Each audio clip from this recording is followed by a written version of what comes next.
Teeth sensitivity कायमची बरी होऊ शकते का? चला आपण बघूयात. तुम्ही कधी थंड पाणी प्यायलात आणि अचानक दातात जोरात कळ येते किंवा गरम चहा घेताना अचानक शॉक बसल्यासारखं वाटतं.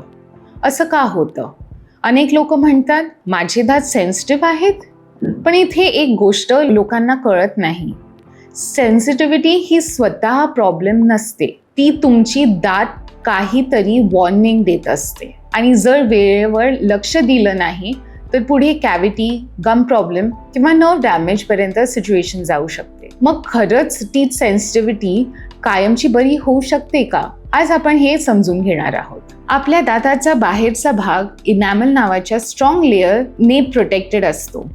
ही लेअर म्हणजे जणू दातांचं शील्ड असतं. पण जेव्हा हे प्रोटेक्शन कमी व्हायला लागतं तेव्हा आतलं सेन्सिटिव्ह भाग एक्सपोज होतो आणि मग गरम, थंड, गोड किंवा हवा जरी लागली तरी सुद्धा सेन्सिटिव्हिटी किंवा पेन होतं.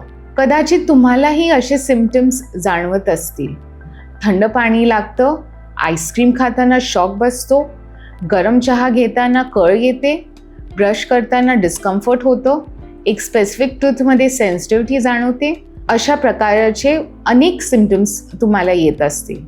हे नेमकं होतं कशामुळे? सर्वात कॉमन कारण म्हणजे इनॅमलवेअर.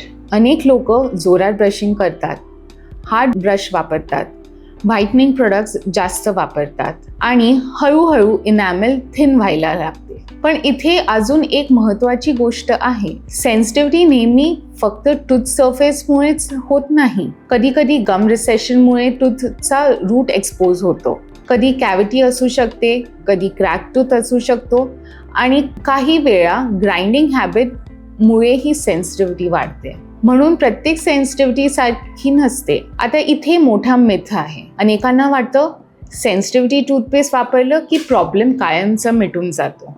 पण खरं सांगायचं तर तो टूथपेस्ट सिम्पटम्स कमी करण्यासाठी मदत करू शकतो, पण रूट कॉज वेगळा असतो. तर प्रॉपर ट्रीटमेंट घेणं गरजेचं आहे.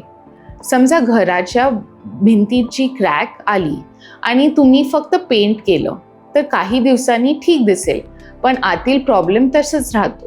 तसंच सेन्सिटिव्हिटीमध्ये होतं.